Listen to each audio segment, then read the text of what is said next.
delloo ziar soxna si. yéen ñii gis nañ ne législative bi mu passé léegi am na 1 an ñu bëggoon ñëw laaj leen seen xalaat ban jàngat ngeen am ci nouveau maire bi mu toogee ba léegi. merci d'abord maa leen di remercier ci liggéey bi nga xam ne yéen a ngi koy def parce que lii lu am solo la parce que je pense que suñu la élu maire population yi ñoom ñoo tax nga nekk foofu en même temps je félicite le nouveau maire ci élection am yi nga xam ne élu nañu ko waa Rufisque ñoo ko choisir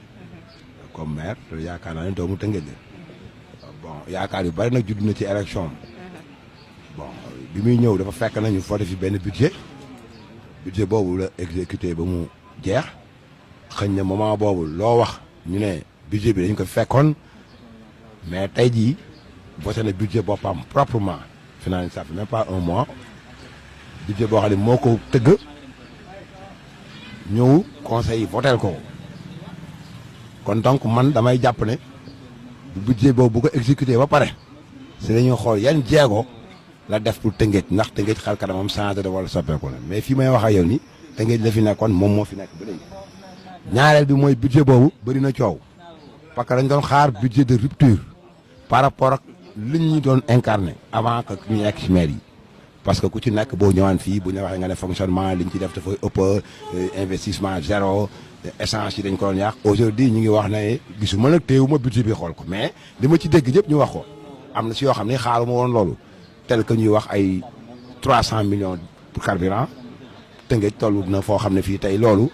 mënuma nangu ne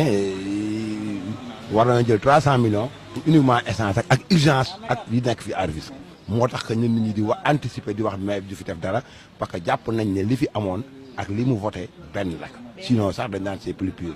kon donc espoir boobu nga la gars yi di amoon moo tax ñu ciy koy remettre en cause jàpp ne fi mu nekk nii amul benn changement parce que liñ doon def rek lañ continué waat di ko def. waaw est-ce que am nañ yaakaar ne d'ici 5 ans nañ mën a am Tëngéej boo xam ne jeunesse bi wala nit ñi moom la ñuy xaar.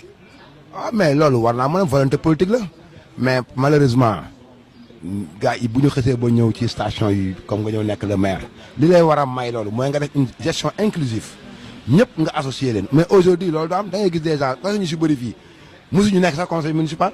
da ngay gis le bureau municipal yi mosuma la sax waxuma la adjoint mais mosuñu nekk sax bureau municipal et puis li ñu doon kaas démb moom la ñuy nanguwaat tey topp maire bi lu mu wax ñu ne waaw lu mu waxul waaw la lu mu def loolu lu mu deful noonu la lu muy xaar noonu mel ni li ñu doon wax démb dañuy ñëw totalement passé à côté loolu moo tax mu ni mais Rufisque moom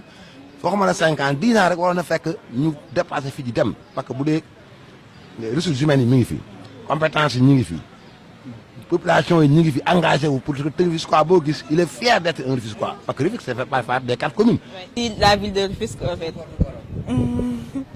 Comme que législative ak léegi ça fait maintenant 1 an ban jàngat ngeen am ci ville de Rufisque est-ce que gis ngeen ay avancement wala seen yaakaar yéen a ngi gàtt espoir ba léegi que ne Rufisque mën na changer ak les nouveaux maires. Bon, pas forcément avec les nouveaux maires. Mais jàpp naa ne Rufisque mën na changer quand y a bu amee de bonne volonté. ak les maires jóg ànd ak tous les Rufisquois kenn ku nekk jàpp les choses peuvent avancer mais bu ñu ko bëggee def affaire ñii ñooy maire ñii ñooy population wala ñii ñooy institution ñu bëgg a nekk face. C'est vrai que on risque d'aller dans une ville où on va rester encore 5 ans à faire toujours comme la même chose et loolu c'est pas bien. Non, durant 1 an yi non pas forcément gis beneen xaru kanam bu bees parce que je pense que ni pour faire une ville il faut un temps donc jàpp naa ni les gens ne peuvent pas avoir sur un temps record wala par benn baguette magique changer les choses de manière visible et radicale mais sur la démarche ils peuvent changer bien que nag l'actuelle équipe on les reproche d'abord ñoom budget bi ñu voté les gens les reprochent quelque chose boo xam ni jàpp naa ni en partie c'est vrai parce que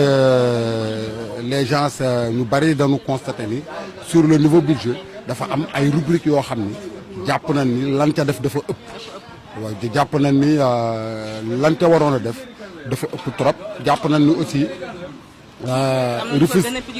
voilà jàpp nañ ni am na loo xam ni moo gën a nekk itte pour askan bi et que je pense que ni ci loolu ci leen war a accentuer wu jéem a def loolu parce que nag en vérité ñun loolu moo ñu amal solo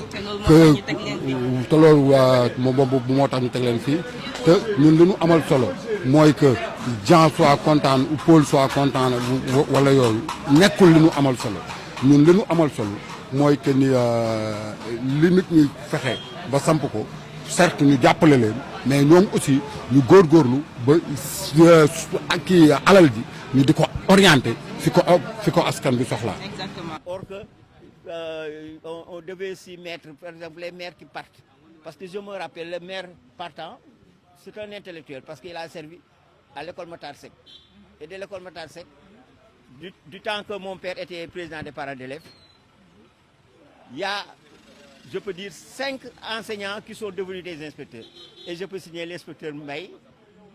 Matarba, Ignace, des HLM. Il y a l'inspecteur Seydou Faye, que je viens de rencontrer tout de suite. Donc, et le maire partant, qui est l'inspecteur, qui est le maire partant Nian, hein,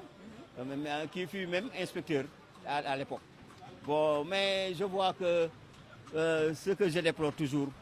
même les gens des autres régions en parlent toujours, c'est les problèmes de saleté, d'assainissement, très bien. Or que Rufisque est entouré de part et d'autre par la mer. Hein? Donc, chaque maire doit s'y penser. Voilà.